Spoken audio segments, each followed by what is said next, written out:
आपने अभी तक जो पढ़ा था पीछे बॉयल और चार्ल्स लॉ पढ़ा। थर्ड लॉ आता है गैलुसाक लॉ। इसमें जो रिलेशनशिप है वो प्रेशर टेम्परेचर रिलेशनशिप शो करता है। शॉर्ट में ये क्योंकि लॉ ही लिखने को आता है, इस पर कोई न्यूमेरिकल भी इतने नहीं आते हैं। तो ये लॉ कहता है कि एट कांस्टेंट वॉल्यूम, जब वॉल्यूम को स्थिर कर दिया जाए या कांस्टेंट कर दिया जाए, तब किसी भी गैस का प्रेशर उसके टेम्परेचर के डायरेक्टली प्रोपोर्शनल होता है। यानी कि pressure of a fixed amount of gas is directly proportional with the temperature P proportional T, और P upon T is equal to K। फिर वही कि अगर गैस का प्रेशर P1 से बढ़ाकर P2 हो जाए, T से T2, तो रिलेशनशिप आ जाएगा P1 upon T1 is equal to P2 upon T2। ये फार्मूला है गैलूसक लॉ का। तो ये थर्ड लॉ था। नेक्स्ट चीज़ आती है आइडियल गैस, जो बहुत इंपॉर्टेंट है। इस पर बेस्ड न्यूमेरिकल भी आते हैं कंपलसरी। आइडियल गैस का जो है पूरा एक कॉन्सेप्ट है, कैसे निकल कर आया है। तो बहुत इजी है, लेकिन बहुत आसानी से इसका डेरिवेशन वैसे पेपर में नहीं आता, डायरेक्ट न्यूमेरिकली आते हैं फार्मूला बेस्ड, लेकिन इसका डेरिवेशन थोड़ा सा यहाँ समझ सकते हैं। जो आइडियल गैस इक्वेशन निकल कर आई वो कैसे निकल के आई, बॉयल और चार्ल्स जो दो लॉ पढ़े, और आवागार्डो लॉ। आवागार्डो लॉ आपने नहीं पढ़ा है।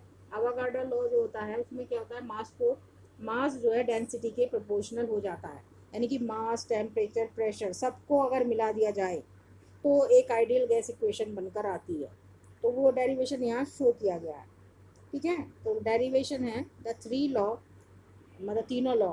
एट कांस्टेंट टेम्परेचर पर तो बॉयल लॉ था, वी प्रोपोर्शनल 1/P।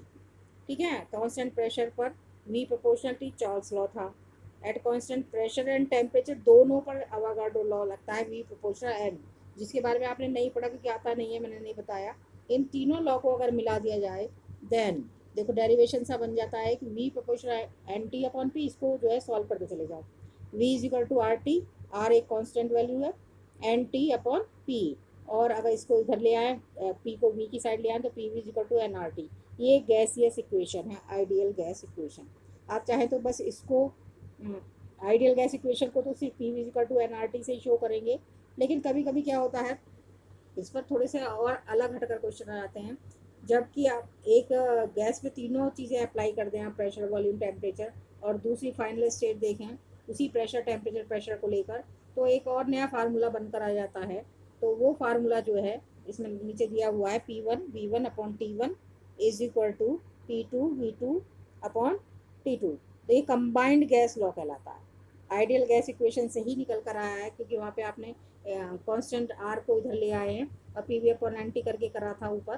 तो अगर दो गैसों के लिए इनिशियल स्टेट और फाइनल स्टेट के लिए देखेंगे तो एक और गैस लॉ बनकर आ जाता है, जिसको कहते हैं combined gas law. Combined gas law है P1 V1 upon T1 is equal to P2 V2 upon T2। तो कभी कभी इस पर भी न्यूमेरिकल आ जाता है। इसके नीचे जो इम्पोर्टेंट चीज़ है वो आगे 12 तक चलती है, जो नोट में दी गई है। वैल्यू ऑफ आर एक जो कॉन्स्टेंट है, इसे गैस कॉन्स्टेंट के नाम से जाना जाता है।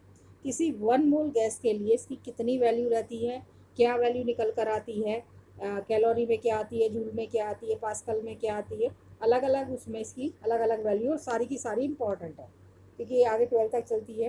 तो आर इज इक्वल टू होता है P V upon N T. जब इसकी सारी वैल्यूज पुट करेंगे, इनकी प्रेशर यूज़ करेंगे, वॉल्यूम यूज़ करेंगे, और मोल यूज़ करेंगे, और टेम्परेचर वो 273 सबकी वैल्यूज पुट कर देंगे, तो कैलकुलेट करने के बाद आर की वैल्यू आती है 8.314 pascal atmosphere metric kelvin inverse mole inverse. ठीक है, इसका यूज़ हम 12th में करते हैं 8.314 वाला। लेकिन अभी इस चैप्टर के लिए if P is equal to 1 atmosphere, volume 22.4 litre, then जो वैल्यू होगी वो ये, इस चैप्टर के लिए जो वैल्यू लगाओगे आर की वो ये है 8, R is equal to 8.20578 into 10⁻⁻² litre atmosphere kelvin inverse mole inverse. ये पूरी की पूरी को बॉक्स में बंद कर लीजिए। ठीक है, इस चैप्टर में इस वैल्यू का जो है आप यूज़ करेंगे जहाँ पर भी न्यूमेरिकल आएंगे। तो ये कुछ लॉ थे। एक लास्ट लॉ और है डाल्टन लॉ। डाल्टन लॉ, ये डेंसिटी और मोलर कांस्टेंट पे ये तो इतना इम्पोर्टेंट नहीं है, लेकिन डाल्टन लॉ एक अकेला लॉ है जो पार्शियल प्रेशर के लिए यूज़ किया गया। इम्पोर्टेंट है, पर इस पर भी छोटा मोटा न्यूमेरिकल कभी कभी आता है। डाल्टन ये कहता है कि बहुत सारी गैसों को एक साथ एक किसी एक कंटेनर में बंद कर दिया जाए तो उसका जो प्रेशर है, टोटल प्रेशर जो है वो अलग अलग गैसों के जो पार्शियल प्रेशर है उसके टोटल के बराबर आएगा। ठीक है, समझ में आई बात?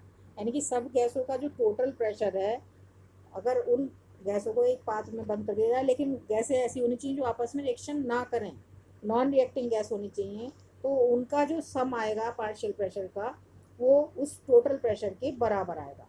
तो according to Dalton law the total pressure exerted by mixture of non reacting gases is equal to the sum of the partial pressure of individual gas, that is P total is equal to P1 plus P2 plus P3 plus dash dash dash। ठीक है, तो Dalton ये कहता है कि सभी गैसों का जो पार्शियल प्रेशर है वो टोटल प्रेशर के बराबर आता है यदि गैसें जो है आपस में नॉन रिएक्टिव होती है। इस पर दो एप्लीकेशन भी दिए डाल्टन है। गैस, ड्राई गैस के जब प्रेशर निकालना हो तो कैसे निकालेंगे? P dry gas is equal to P total minus aqueous tension. Aqueous tension का मतलब है pressure exerted by saturated water vapour, जब वाटर वेपर सैचुरेटेड होती है तब। ठीक है, और दूसरा to calculate partial pressure in term of mole fraction. ये 12th में काम आने वाली चीज़ें, अभी तो बस आप सिर्फ डाल्टन लॉ को पढ़ेंगे यहाँ पर। ठीक है, अब लास्ट में एक टॉपिक है, हो सकता है ये भी डिलीट कर दिया गया हो, इसलिए मैं शॉर्ट में फिर भी बता दे रही हूँ, क्योंकि difference between the ideal gas and real gas. Ideal gas equation अभी भी आपने पढ़ी, PV is equal to NRT. तो PV is equal to NRT के बारे में तो आपने सब कुछ पढ़ा, कहाँ से निकला, कहाँ से इसको ड्राइव किया। एक होती है रियल गैसें। रियल गैसें जो हैं वो क्या गैसें हैं, क्या उनका क्रिटिकल टेम्परेचर प्रेशर है और कैसे जो है वो किस लॉ को ओबे करती हैं, वो इसमें डिफरेंस में ही सब कुछ है।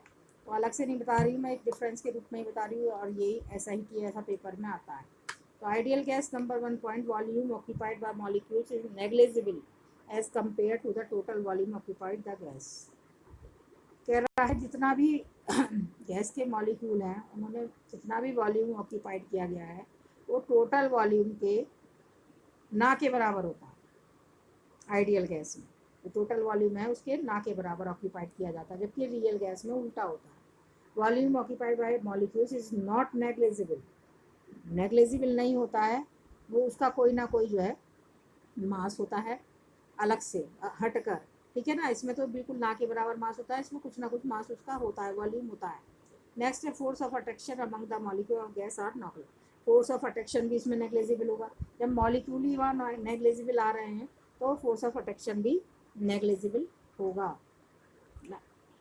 बट रियल गैस में जो है force of attraction can not be neglected under high pressure and low temperature. और जब हम गैस को प्रेशर दे देते हैं हाई प्रेशर और लो टेम्परेचर में तो उसके फोर्स ऑफ अट्रैक्शन को हम नेग्लिजिबल नहीं कर सकते। हमें वास्तव में दिखाई देता है कि इसमें प्रेशर लग रहा है या इसके टेम्परेचर का कुछ असर हो रहा है गैसों पर। ठीक है ना, तो ये पॉइंट हो गया। Third, it obeys gas law. Gas law जो अभी अभी आपने पढ़े, Boyle law, Charles law, Gay Lussac law, ठीक है, ये सारे लॉ को ये गैस, आइडियल गैस ओबे करती है, उनका जो है पालन करती है हर कंडीशन पर टेम्परेचर और प्रेशर की। लेकिन रियल गैस जो है ये इन लॉ का डिसओबे करती है।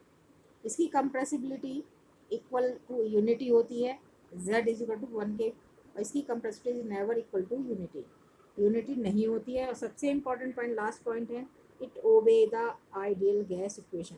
जो आइडियल गैस हैं वो आइडियल गैस इक्वेशन को फॉलो करती हैं या उस लॉ को मानती हैं, लेकिन रियल गैस जो है वॉन डेर वाल इक्वेशन को फॉलो करती है। Van der Waals equation learn होनी चाहिए क्योंकि इंपॉर्टेंट है। P plus A N square upon B एक ब्रैकेट के अंदर, दूसरे में ये वही है P V equal to N R T का थोड़ा बिगड़ा हुआ रूप है। तो वो चीज़ अब आपके यहाँ से डिलीट कर दी गई है कि क्यों जो है इनमें डेविएशन आया और ये फार्मूला निकल कर आया था। ठीक है, वो चीज़ अब खत्म है, इसलिए बस आप फार्मूला लर्न करेंगे इसका, P plus A N square upon B square, V minus N B is equal to N R T. तो ये जो है थोड़ा सा डेविएशन है वॉल्यूम में और मोल में। तो in real gas deviation are less at low pressure and high temperature when volume are large. तो ये यहाँ तक पूरा आपका एक टॉपिक है।